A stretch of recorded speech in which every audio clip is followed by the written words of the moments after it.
first Adventure Travel World Summit on African soil will kick off in the capital at the end of October.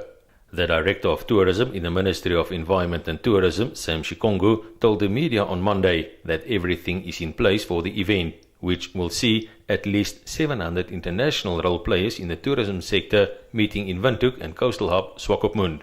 Why did Namibia get this summit? Why us and why not somebody else?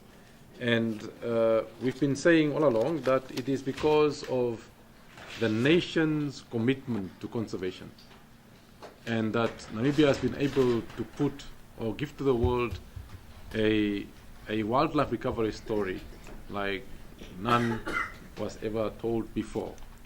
And through tourism, we've been able to empower Namibians, both in urban and rural areas.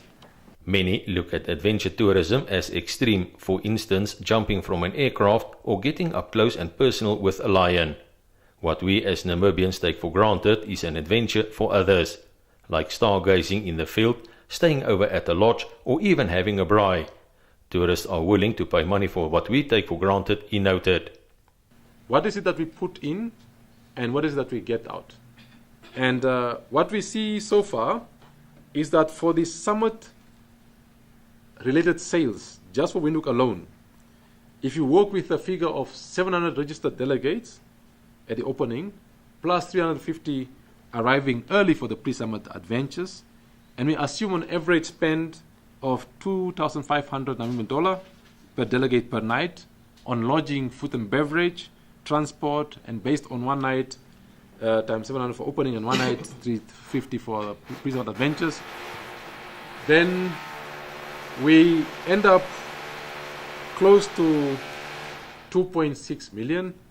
And if you look at the pre and post summit hotel sales, subtotal for Windhoek is around 4.4 million. We arrive at a figure of 7.7 million for those few days that Swakopmund will be earning.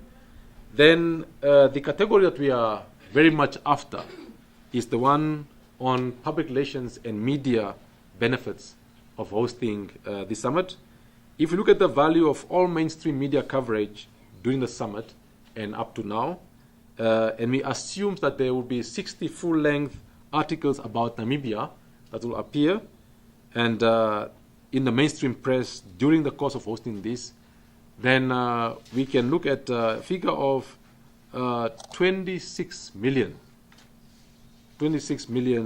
of worth of marketing money.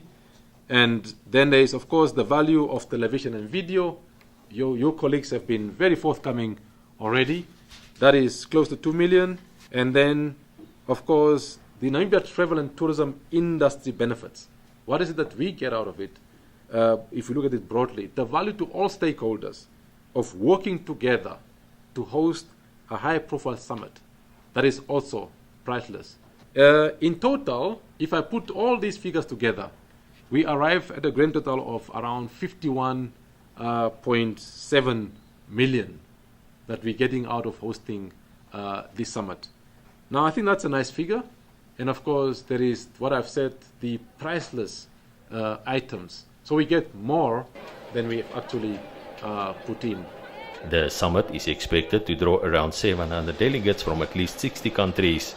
Windhoek and Swakopmund are the settings, with the coastal town being the main venue for the meetings and deliberations between member countries.